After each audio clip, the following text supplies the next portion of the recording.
Hello বন্ধুরা, আজকে আমি বানাবো এই ইনস্টাগ্রাম ট্রেন্ডিং ভিডিওটা।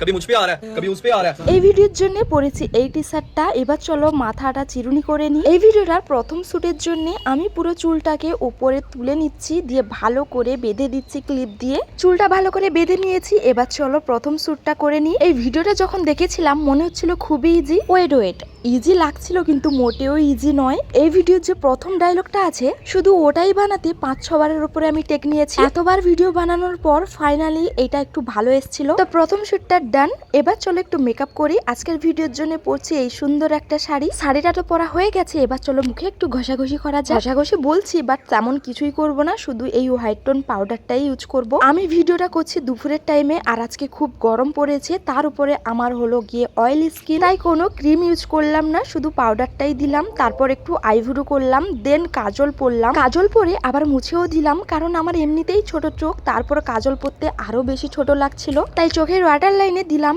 এই হোয়াইট কাজলটা। দেন এখন আইলাইনার লাগাচ্ছি। আর আজকে আমি চাইছিলাম আমার চোখটা একটু বড় লাগুক আর একটু যাতে টানা টানা। আইলাইনারটা পরছিলাম, ঠিক তখনই আমার দিদা আমাকে ডাক দিচ্ছে। জিজ্ঞাসা করলাম কেন ডাকছো, তো বললো কে একজন এসছে আমার সাইন নেবে। জিজ্ঞাসা করলাম পরে দিলে কি হবে না, বললো না। আচ্ছা তোমরাই বলো তো, ভিডিও করার টাইমে কেউ যদি এইভাবে ডাকে কতটা রাগ হয়। ওই অবস্থাতেই একটা গামছা নিয়ে নিচে গেছিলাম, দেন সাইন করার পর আবার উপরে চলে এসেছি। উপরে এসে চোখে পরে নিয়েছি আইশ্যাডো, তারপরে নিয়েছি লিপস্টিকের কালারটা আজকে মিউট কালার রেখেছি। শাড়ির ম্যাচ করে পরলাম একটা হার। তারপরে কোন কানেরটা পরবো ভাবছিলাম, তারপরে দেখি হারের সাথে যে কানেরটা দিয়েছি ওটাই বেস্ট ছিল, ওটা পরে একটা টিপ পরে নিলাম। আর আজকে চুলটা আমি এইভাবেই খোলা রাখবো। তো আজকের এই সিম্পল মেকআপে আমাকে কেমন লাগছে জানিও। এদিকে দেখো কাণ্ড, আমি রিং লাইটটাই দিতে ভুলে গেছিলাম। তো রিং লাইট সেট হয়ে গেছে, এবার দ্বিতীয় শুটের পালা। আজকের জন্য এইটুকুই, দেখাচ্ছে নেক্সট ব্লগে, টাটা।